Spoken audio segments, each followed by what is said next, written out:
Assalamu alaikum, bonjour à tous. Aujourd'hui, je vais présenter le premier cours de la zoologie destiné aux étudiants de la deuxième année MC, intitulé Présentation des règnes animaux. Pour cela, on a apporté le plan de cours suivant. Généralité sur le règne animal, base de la classification, nomenclature zoologique, classification et hiérarchie, évolution et phylogénie. Les objectifs principaux du cours sont les suivants. Identifier, classer et nommer les différentes espèces animales. Étudier la structure et la forme des animaux pour comprendre leur fonctionnement interne et externe. D'abord, on commence par des généralités sur le règne animal. La diversité des animaux elle est incroyable. En taille, les animaux peuvent varier de 0,1 mm à quelques dizaines de mètres. Certains ne vivent que quelques jours et d'autres plus d'un siècle. Les zoologistes regroupent les animaux en embranchements. Chaque embranchement ou phylum est caractérisé par une architecture particulière et une série de propriétés biologiques qui le distinguent de tous les autres. Les premières tentatives de la classification ont été liées à l'interaction de l'homme avec les animaux.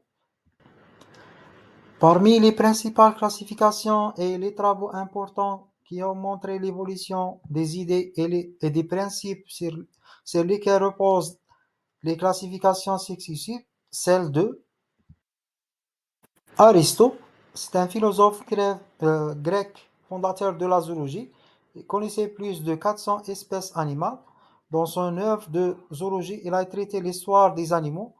Il distinguait deux grandes catégories des animaux. Animaux qui ont des sangs rouges représentent les vertébrés. Les animaux qui ne possèdent pas représentent les invertébrés. Linné, c'est un botaniste à un œuvre Systema Natura.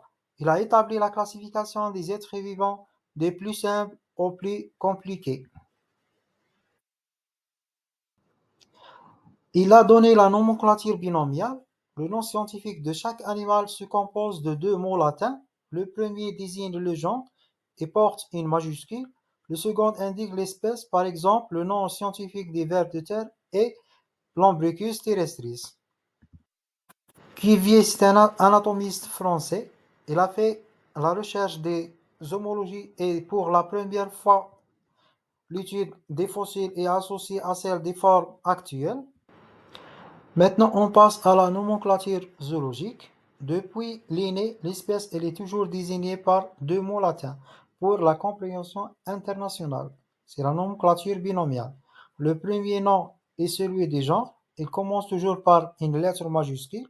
Le second est celui de l'espèce. Il commence par une lettre minuscule. À titre d'exemple, l'espèce humaine est désignée par Homo sapiens. Classification et hiérarchie. Les espèces, ils sont regroupées de façon hiérarchique en genres, les genres en familles, les familles en ordre, les ordres en classes, les classes en embranchements et les embranchements en règnes. Cette classification se veut reflet des degrés parentés entre espèces. Par exemple, la classification de l'abeille est la suivante. La reine, c'est animal, seringue, métazoaire, embranchement arthropode ou bien arthropoda. La classe, c'est insecte, l'ordre, hyménoptère, famille, Apida, genre Apis, espèce Apis mellifera. Évolution et phénologie. Les animaux y sont classés selon 5 critères.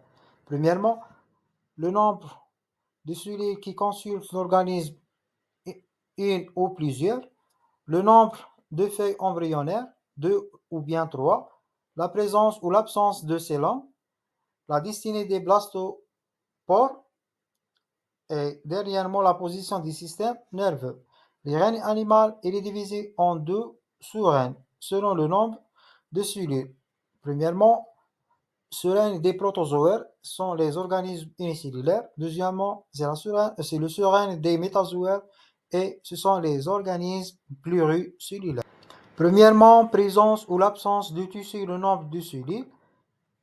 Les organismes unicellulaires ou bien les protozoaires. Ces organismes des primitifs sont caractérisés par une taille microscopique. Deuxièmement, les pluricellulaires ou bien les métazoaires. Les métazoaires, en classification des vivants, l'ensemble des animaux êtres eucaryotes, pluricellulaires, hétérotrophes et généralement mobiles. Pour le nombre de feuilles embryonnaires, il y avait les diploblastiques. Les diploblastiques rassemblent l'ensemble des métazoaires qui déposent au niveau embryonnaire de deux feuilles ectodermes et endodermes. Deuxièmement, les triploblastiques.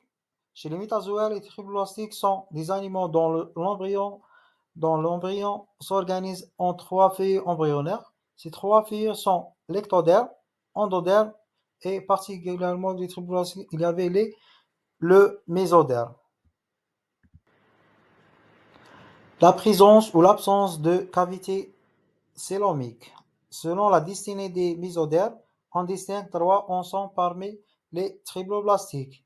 Premièrement, les acélomates ou bien l'absence de célome. Deuxièmement, les pseudocélomates.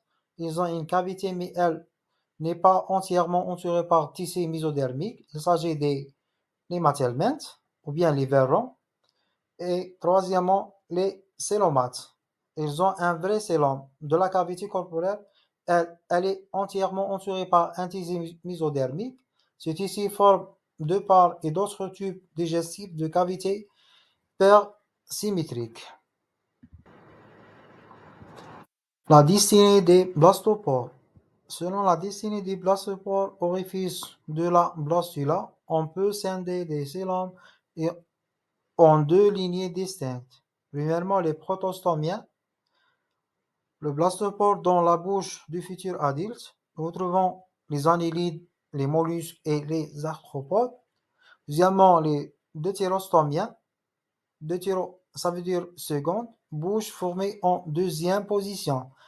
Le blastopore devient l'anus de l'adulte. La bouche se perce alors secondairement. Cinquièmement, la position du système nerveux.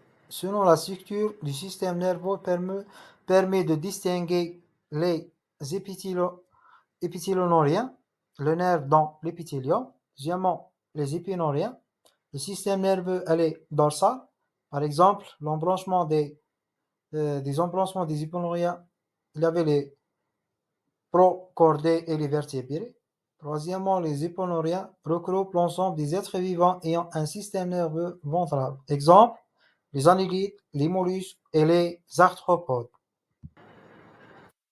Merci pour votre attention. Si vous avez des questions, vous pouvez me contacter à mon adresse mail.